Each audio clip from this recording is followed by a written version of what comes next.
Hello.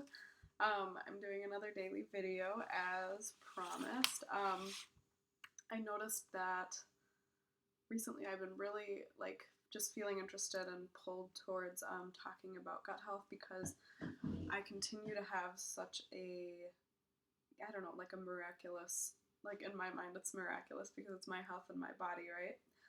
Um, but I had a miraculous recovery from bulimia about a year and a half ago, as some of you know who've been following me. And so now I want to show up and talk about it more and how much I think that gut health relates to what might be causing some urges and like tendencies to binge eat. And I think that maybe gut health plays a bigger role in eating disorders than a lot of maybe even medical professionals give acknowledgement to. And the reason I think that is not because there's some secret agenda, but more so that there's not been an incredibly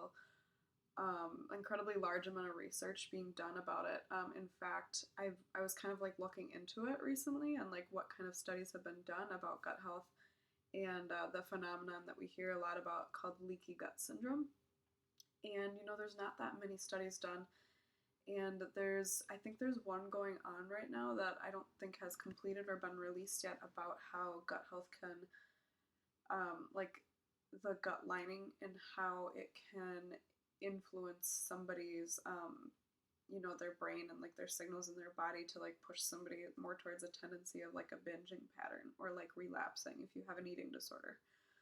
So, I mean, I think the biggest reason why I just feel so like pulled to talk about this is because when I started intentionally like targeting my gut health and like working on it long term, not just kind of like doing it sometimes, working on it sometimes, I found that I recovered from binge eating. And so that was such a huge gift in my life that I can't ignore it. And while I'm not a study that's published or anything, my personal experience like carries water and it carries significance. And so, I don't think that we always need to, have all these research studies behind it if we're hearing from multiple people who have put their bodies through like a phase, like a natural healing recovery sort of thing. If you're hearing it from a lot of different sources, especially people that you trust, and you're seeing the physical evidence for yourself, and you're seeing the health status that they've gained in their lives, and you're seeing the quality of life that they're able to live now, and if you find that inspiring, then I think that's something to pay attention to. And I am a nurse, so I don't completely discredit like studies. Those are so important when it comes to taking medication, but I think in certain circumstances we can turn to our intuition and look at towards our inner guidance and make a decision based on what we feel is right. And sometimes, sometimes for me, that was going to a naturopathic doctor after I did go through the Western medicine side of things. Tried to find all the answers that I could. I came up empty-handed. So today's topic is just about how I think binge eating and gut health are related. So I was a binge eater for about 11 years. I also purged.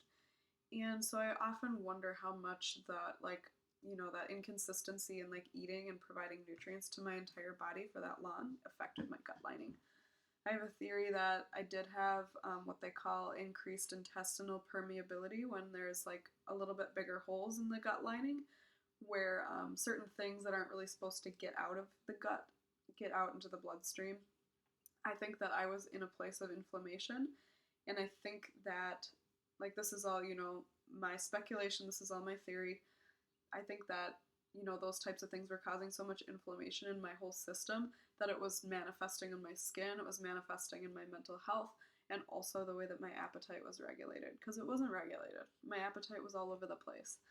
And, this is something that I would love to see, other people try if you struggle with a binge eating disorder and you feel like you're experiencing other poor like things in your health, like you're finding that your weight is fluctuating a lot. That happens to people with binge eating disorders, but I think a lot of it has to do with like just the quality of health that we're in inside of our bodies, in addition, like just on the side of like the habit that you're putting yourself through with eating large quantities of food and then like whatever. My screen is turning off. Okay, there it is. Anyway, so when I started taking probiotics over like a course of like, 3 to 5 months, I started to notice my skin improve. I also didn't binge eat again. And within like, I don't know, I think that it's hard to like kind of like totally remember the timeline, but at some point, I think like a month into my plexus journey, I decided to go keto.